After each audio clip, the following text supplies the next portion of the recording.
चलिए बच्चों, अब हम अगले क्वेश्चन देखते हैं इस पेपर का 2023 का। हम लोग पेपर सोल्व कर रहे हैं 12th गणित का, है ना।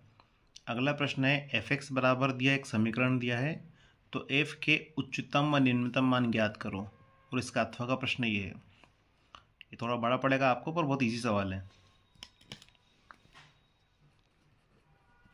उच्चतम निम्नतम ज्ञात करने की सिंपल सी प्रोसेस से एफ एक्स लिया हमने 3x की power 4, 4x cube, 12x square plus 12। समीकरण 1। आपको उच्चतम और निम्नतम वैल्यू भी ज्ञात करनी है। उच्चतम निम्नतम वैल्यू ज्ञात करने के लिए या उच्चिष्ट और निम्निष्ट के लिए हम लोग क्या लेकर चलते हैं, एफ डैश एक्स बराबर 0। तो पहले इसका अवकलन करेंगे। एफ डैश निकालो, मतलब एक बार अवकलन करो। अवकलन करेंगे, 4 आगे आया, ये 4 दिया 12x क्यूब, 3 आगे आया 12x स्क्वायर, ये हो गया 24x हो गया, है ना। अब उच्चतम निम्नतम के लिए, उच्चिष्ट निम्निष्ट के लिए एफ डैश एक्स को क्या मानते हैं, 0, है ना। तो इसको हम लोग माना उच्चिष्ट और निम्निष्ट के लिए एफ डैश एक्स बराबर 0। हल करेंगे, 12x cube plus 12x square minus 24x बराबर 0।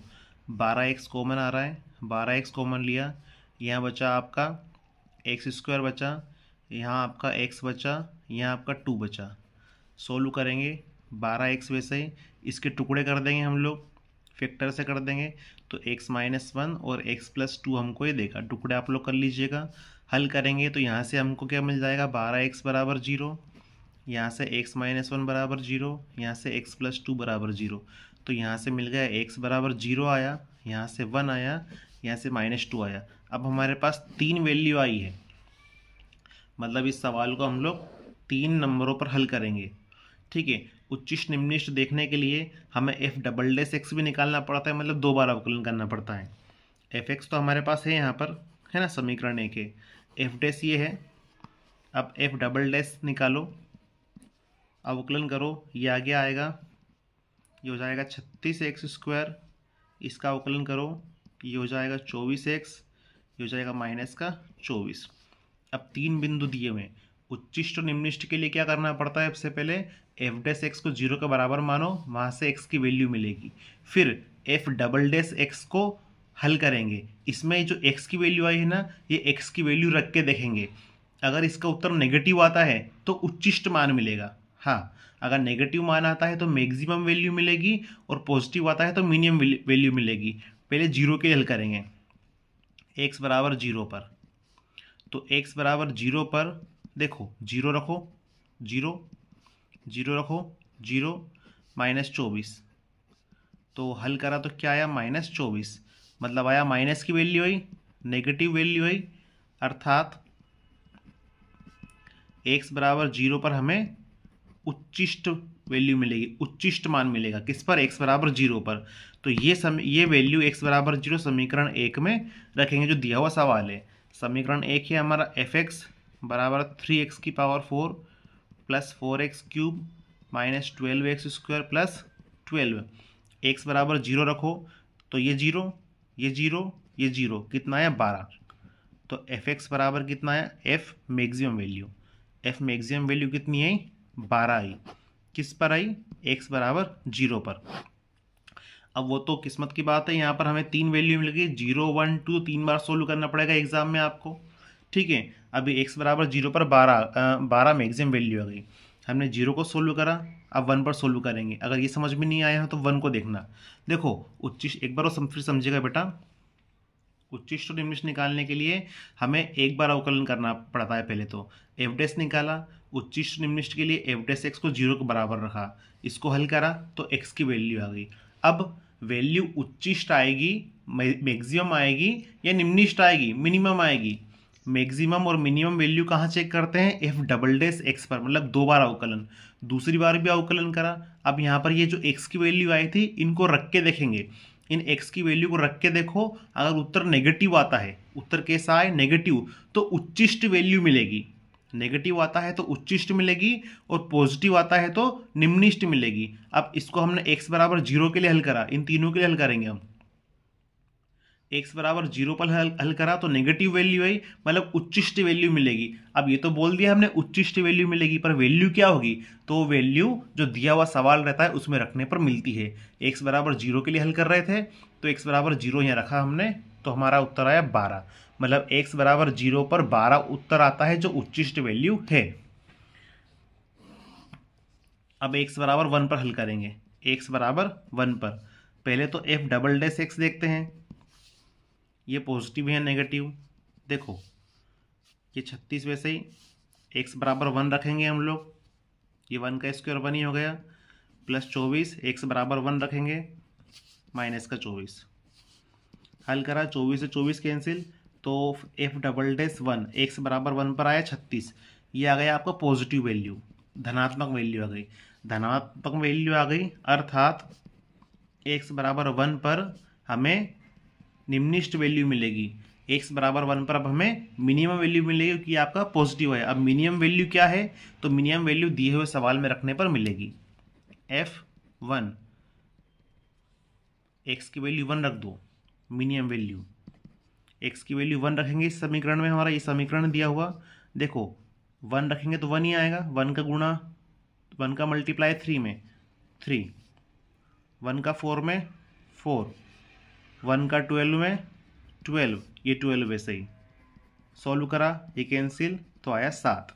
मतलब जब एक्स बराबर 1 है तो मिनिमम वैल्यू मिलती है जो 7 है। 1 को भी सॉल्व कर दिया, -2 को हल करेंगे। अब किसको करेंगे, -2 को। तो एफ डबल डैश एक्स निकालो पहले तो -2 पर, -2 रखेंगे हम लोग यहाँ पर, तो 36 तो है ही सही है, 36 और -2 का स्क्वायर क्या हो जाएगा आपका 4 है ना, 36 और -2 का स्क्वायर 4, तो 4 का गुणा 36 में करेंगे तो 144। अब -2 रख रहे हैं, -2 यहाँ रखो, 24 गुणित -2 -48 और माइनस का 24 चल रहा है। हल करा इसको, 144 -72 या 72, ये पॉजिटिव वैल्यू आ गई। मतलब हमें अर्थात x बराबर 2 पर भी हमें क्या वैसी वैल्यू मिलेगी, मिनिमम वैल्यू मिलेगी। तो अब हम लोग को मिनिमम वैल्यू निकालनी है -2 पर, -2 पर निकालनी है मिनिमम वैल्यू, तो ये -2 रखेंगे, 3 वैसे ही, ये x की पावर 4 है, -2 की पावर 4 16, ये 4 वैसे ही, -2 का क्यूब माइनस का 8, -12 वैसे ही, -2 का स्क्वायर 4, ये 12 वैसे ही। हल करा, ये हो गए हमारे 48, ये हो गए हमारे 32, ये हो गए 48, ये हो गए 12, ये कैंसिल तो यह है -20। तो इस प्रकार हमने देखा जब x की वैल्यू 0, 1 और -2 आई थी, तो इसमें 3 निष्कर्ष निकलते हैं, 2 निष्कर्ष निकलते हैं एक प्रकार से। तो x बराबर 0 पर जब हल करते हैं तो हमें मैक्सिमम वैल्यू मिलती है, उच्चिष्ट मान मिलता है, और उच्चिष्ट मान होता है हमारा 12। और x बराबर 1 पर हमें मिनिमम वैल्यू मिलती है, साथ ही x बराबर -2 पर भी मिनिमम वैल्यू मिलती है। x बराबर 1 पर मिनिमम वैल्यू 7 होती है और x बराबर -2 पर -20 होती है। तो इस प्रकार से आपका ये सवाल होगा बेटा। ये सवाल बड़ा है आपका, पर एग्जाम में आया है तो इसको आप ध्यान रखिएगा। अब इसके अथवा वाला सवाल देखते हैं। ये छोटा सवाल है, आप इसको प्रेफर कीजिएगा और ये सवाल अच्छे से समझिएगा। वह अंतराल ज्ञात करो जिसमें फलन हासमान है ना। इसको सोल्व करते हैं हम लोग। f(x) बराबर आपको दिया है x² - 4x + 6। अंतराल ज्ञात करने के लिए एक बार अवकलन कर दो, f' हो गया हमारा 2x - 4। इसको 0 का बराबर रख के हम लोग अंतराल ज्ञात करेंगे। ठीक है, हल करते हैं तो 2x बराबर 4, तो x बराबर क्या आया 2। अब x बराबर 2 क्या आ गया, x बराबर आया 2। देखिए अंतराल ज्ञात करेंगे, ये वास्तविक रेखा है, रियल लाइन है, -इन्फिनिटिव, ये इन्फिनिटिव, और x बराबर क्या आया 2 है ना। तो ये 2 जो है x बराबर 2 वास्तविक रेखा को 2 अंतरालों में डिवाइड करती है। एक तो ये वाला इंटरवल हो गया हमारा इधर वाला, और एक ये इधर वाला इंटरवल हो गया। तो पहला अंतराल क्या हो गया -इन्फिनिटिव से 2, दूसरा इंटरवल क्या हो गया 2 से इन्फिनिटिव। पहले उसने क्या बोला था, वह अंतराल ज्ञात करो जिसमें fx जो है हासमान है। तो fx लिया, अवकलन करा, सोल्व करा, x बराबर 2 आया। हमने रियल लाइन बनाई, लाइन बनाने के बाद हमने यह 2 लिखा। अब इस 2 ने इस लाइन को दो भागों में तोड़ दिया, एक तो इधर वाले भाग में और एक इधर वाले भाग में। इधर वाला भाग क्या है, पूरा -∞ से 2, दूसरा है 2 से ∞। अब दो अंतराल मिल गए। हमें बोला है कि हासमान वाला अंतराल ज्ञात करो। अब देखते हैं कौन सा हासमान है। अगर वर्धमान पूछे तो वो भी देखेंगे हम कोई सा वर्धमान है क्या। पहले इसको हल करते हैं। ये अंतराल है -∞ से 2, है ना, -∞ से 2। अब इनके बीच कोई सा एक नंबर ले लो, 1 ले लेते हैं। -∞ से 2 के बीच एक 1 आता है ना। अब इसको सोल्व करो, इसको f' में रखना है ना। तो f'1, x की वैल्यू 1 रखो, 2 - 4 क्या आया, माइनस का आया। अब ये वाला अंतराल लेते हैं, 2 ∞, 2 और ∞, इसके बीच भी एक वैल्यू रखो, 3 रख के देख लेते हैं हम। इन 2 और ∞ के बीच एक वैल्यू आती है 3। f' निकालो, 3 पर निकालेंगे तो 2 तिया 6, 6 - 4, 6 - 4 आया 2। अब हमने ये वाला अंतराल जब लिया था -∞ से 2, तो इसके बीच हमने एक मन से एक नंबर ले लिया 1। इनके बीच वाली संख्या -∞ से 2 के बीच की एक नंबर 1 ले लिया, उस पर f' को निकाला। f' कैसा आया, नेगेटिव आया। तो ये हमारा हासमान अंतराल आ गया। और 2 से ∞ के बीच एक नंबर लिया हमने 3, एक नंबर क्या लिया 3, इसको सोल्व करा तो पॉजिटिव आया। इसमें कैसा आया, वर्धमान आया। अगर नेगेटिव वैल्यू आती है तो हासमान अंतराल मिलेगा आपका, और पॉजिटिव वैल्यू आती है तो वर्धमान अंतराल आपका मिलेगा। प्रश्न में पूछा हासमान अंतराल क्या है, तो वहाँ लिखोगे आप लोग, अतः हासमान अंतराल आपका हो गया -∞ से 2। ये वाला आपका हासमान अंतराल हो गया। और वर्धमान पूछे तो 2 से ∞ आप लिख दोगे, है ना। इसको देख लीजिएगा, बहुत शॉर्ट है, इतना ही ये है ना। तो बेटा ये ज़्यादा इजी रहा है उससे, है ना। और समझ में नहीं आया हो तो मुझे कमेंट बॉक्स में बता दीजिएगा। देखिए बेटा, क्वेश्चन नंबर 16, वक्र y बराबर x² व रेखा y बराबर 4 से घिरे क्षेत्र का क्षेत्रफल ज्ञात करो। ये इसका अथवा वाला सवाल। अब यहाँ पर क्षेत्रफल का फॉर्मूला सिंपल सा है, y dx या x dy, हम दोनों से कर सकते हैं, है ना। अब देखिएगा इसको, पहले इसका चित्र बना लेते हैं हम लोग। समीकरण क्या दिया है हमको, x² बराबर y दिया है और y बराबर 4 दिया है। तो y बराबर, ये आपका हो गया x, ये आपका y, ये मूल बिंदु है 0 0। y बराबर 4 आपका ये हो गया यहाँ पर, ये हो गया y बराबर 4। तो ये बिंदु क्या मिलेगा आपका 0 4, x की वैल्यू 0 होती है y अक्ष पे। अब ये दिया है x² बराबर y, ये परवलय है, ठीक है। x² बराबर y, इस टाइप से बनेगा परवलय। x की घातें सम है तो y पर बनता है, ये आपको ध्यान है। अब इसका क्षेत्र ज्ञात करना है हमें ये निकालना है। तो ये दो टेक्निक से हो जाएगा। तो पहला जैसे मान लो हम लोग क्षेत्रफल बराबर ले लेते हैं x dy, है ना। तो x की वैल्यू कितनी है, यहाँ से x² बराबर y दिया है आपको, तो x की वैल्यू है √y dy। अब यहाँ पे समाकलन y के लिए कर रहे हैं तो y की हमें लिमिट देखनी पड़ेगी। y की लिमिट क्या है, ये x की लिमिट, y की लिमिट, x की लिमिट, y की लिमिट, 0 से 4, 0 से 4, ये हमारी y की लिमिट यहाँ पर हो गई, ठीक है। अब ये दो भाग में है तो हमने 2 का मल्टीप्लाई कर दिया। एक भाग के लिए कर रहे हैं, 2 भाग में है तो हमने 2 का मल्टीप्लाई कर दिया। आगे हल करते हैं इसको, 2 वैसा ही है, √y का समाकलन 3/2, 3/2 क्योंकि 1/2 लिखा है, 4 से 0 वैसे ही।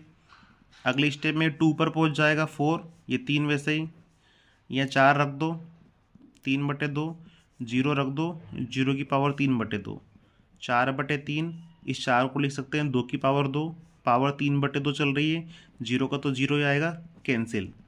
तो 4/3, 2 की पावर 3 दे गए 8, तो आ गया 32/3 वर्ग इकाई। तो इस टाइप से इस सवाल को हमने यहाँ पर सोल्व कर दिया x dy से। आप चाहें तो y dx से भी सवाल को हल कर सकते हैं। जैसे आपका क्षेत्रफल हो गया वाई डी एक्स। अब यहाँ डी एक्स लिखा है तो एक्स की लिमिट चाहिएगी।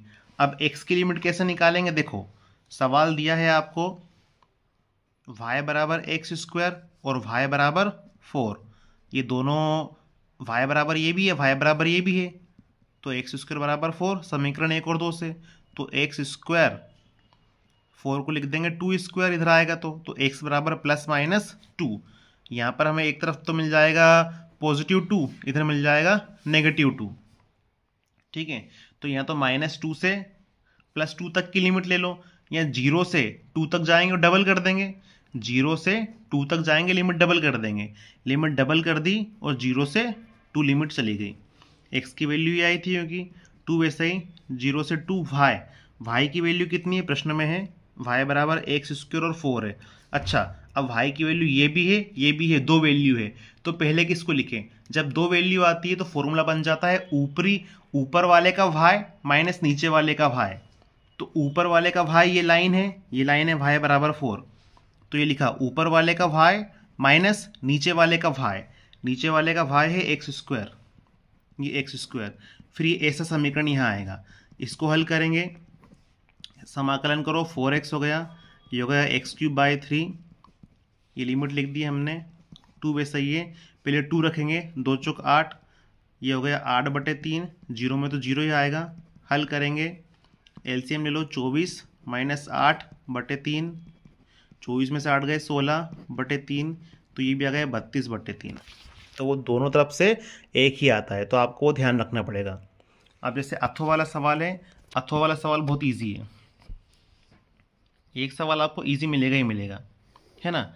चित्र देखो, y की घातें सम है ना, तो ये यहाँ पर बनेगा, ये एक्स अक्ष पर बन गया, एक्स अक्ष की तरफ मुंह खोलेगा, ये ओरिजिन बिंदु है 0 0, एक्स बराबर कितना दिया है 3, ये 3 मान लो यहाँ है, एक्स की वैल्यू दी है 3, तो y 0 होगा।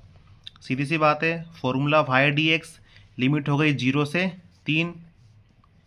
ठीक है, ये यहाँ से यहाँ तक का क्षेत्र ज्ञात करना है, अभी हम एक डायरेक्शन का ज्ञात कर रहे हैं, और इसको डबल कर देंगे तो ये भी निकल जाएगा, तो इसको डबल कर देंगे। y की वैल्यू यहाँ पे देखो, y की वैल्यू क्लियर लिखी है, y बराबर हो जाएगा 2√x, y की वैल्यू हो गई 2√x। अगली स्टेप में ये हो गया 4, 0 से 3 √x dx। अब इसका समाकलन आप आसानी से इसका समाकलन आप आसानी से कर सकते हो, तो यह आपका इजी रहेगा, है ना, कोई से भी एक कर लीजिएगा बेटा। अगला सवाल देखिए, अगला सवाल अवकल समीकरण वाला आ गया है ना, ये मेरे को बहुत अच्छा लगता है, ये वाला टॉपिक मुझे बहुत अच्छा लगता है बेटा, है ना। इसको सोल्व करेंगे, इस पहले तो देखो एक ट्रिक इसकी ये रहती है बेटा कि dy/dx अकेला होना चाहिए। अब इसके पास x हैगा तो x से भाग दे दो, तो ये हो गया dy/dx प्लस 2/xy, x से भाग देंगे तो x बचेगा, इस x से भाग दे दिया तो dy/dx, या 2 के बटे में x हो गया, एक x कैंसिल हो गया। अब ये रेखिक अवकल समीकरण बन गया बेटा आपका, dy/dx प्लस py बराबर q, ये वाला फॉर्मेट हो गया आपका, है ना। तो इसका इंटीग्रेशन फैक्टर क्या होता है, e⁻p⁴dx, ये ऑब्जेक्टिव में भी आया था तो मैंने आपको बताया था। तो e, अब कंपेयरिंग करो ध्यान से, तो p बराबर 2/x है और q बराबर ये है, p की वैल्यू है 2/x, ऐसा लिख दिया, dx चल रहा है, तो if बराबर e⁻2, वैसे ही 1/x का समाकलन log x, log का रूल अप्लाई कर दो, 2 ऊपर ले आओ पावर में, तो 2 ऊपर ले गए पावर में, तो ये हो गया x², तो यहाँ से इंटीग्रेशन फैक्टर क्या मिल जाएगा, ये अलग हटेगा, क्या मिलेगा x², है ना, ये हमारा इंटीग्रेशन फैक्टर मिल गया। अब हमें निकालना है इसका हल, तो हल का क्या फॉर्मूला होता है जब रेखिक अवकल समीकरण हो, हल का फॉर्मूला होता है y × if integration q × if dx plus c। रेखिक अवकल समीकरण का सीधा सा फंडा है, dy/dx प्लस py बराबर q से तुलना करो, p और q निकाल लो, इंटीग्रेशन फैक्टर निकालो यहाँ पर, है ना। इंटीग्रेशन फैक्टर निकालने के बाद e⁻p⁴dx से निकलता है, इसको सोल्व करा, इंटीग्रेशन फैक्टर x² आया, डायरेक्ट हल का हमने फॉर्मूला लिखा है, यहाँ पर वैल्यू पुट कर दो, y वैसा ही, if कितना मिला x², क्यू कितना है हमारे पास, एक्स प्रश्न में दिया था, आई एफ कितना है एक्स स्क्वायर, ये डी एक्स प्लस सी, सवाल बहुत आसानी से सोल्व हो जाता है इससे। ये वाई एक्स स्क्वायर वैसे ही लिखा, ये हो गया x cube d x plus c, ये y x square, x cube हो गया एक्स की पावर 4/4 प्लस सी, इसे एक्स स्क्वायर से डिवाइड कर दो तो ये हो जाएगा x square by 4, x square से डिवाइड करेंगे तो ये हमारा हो गया सी एक्स की पावर -2, ये ऊपर चला जाएगा। तो इस टाइप से इसको हम लोग सोल्व कर सकते हैं, ये आपको ईजी पड़ेगा। अब इसका अथवा वाला सवाल देखिए, D Y upon D X बराबर में है 1 + y² 1 + x²। ये भी इजी सवाल है, इसमें एक जैसे को पास में ले आओ, सिंपल सी ट्रिक है। ये डी वाई लिखा है 1 + y² यहाँ ले आए, डी एक्स लिखा है 1 + x² हमारा ये हो गया। समाकलन कर दो, समाकलन करेंगे तो समाकलन का सिंबल लगाया, ये बन गया हमारा tan इनवर्स y, ये बन गया हमारा tan इनवर्स x। ठीक है, कांस्टेंट ले लो, कांस्टेंट में tan इनवर्स c ले लो, c ले लो, tan इनवर्स c ले लो। अब यहाँ tan इनवर्स वाला फॉर्मेट है तो मैंने कांस्टेंट tan इनवर्स c ले लिया। अगले स्टेप में tan इनवर्स y वैसे ही, इसको इधर ले आओ, tan इनवर्स x बराबर tan इनवर्स c। फॉर्मूला लगा दो tan inverse x tan inverse y का, क्या फॉर्मूला होता है, ये दोनों एक बार तो माइनस में होते हैं और नीचे मल्टीप्लाई होकर प्लस हो जाते हैं। ये सिंपल सा फॉर्मूला है, डायरेक्ट फॉर्मूला रखा है बेटा हमने, tan इनवर्स c या c बराबर y - x 1 + xy। ये और इजी सवाल था, इसको अच्छे से आप लोग देख लीजिएगा। अब अगला क्वेश्चन नंबर 18 से हम अगले वीडियो में बनाएंगे।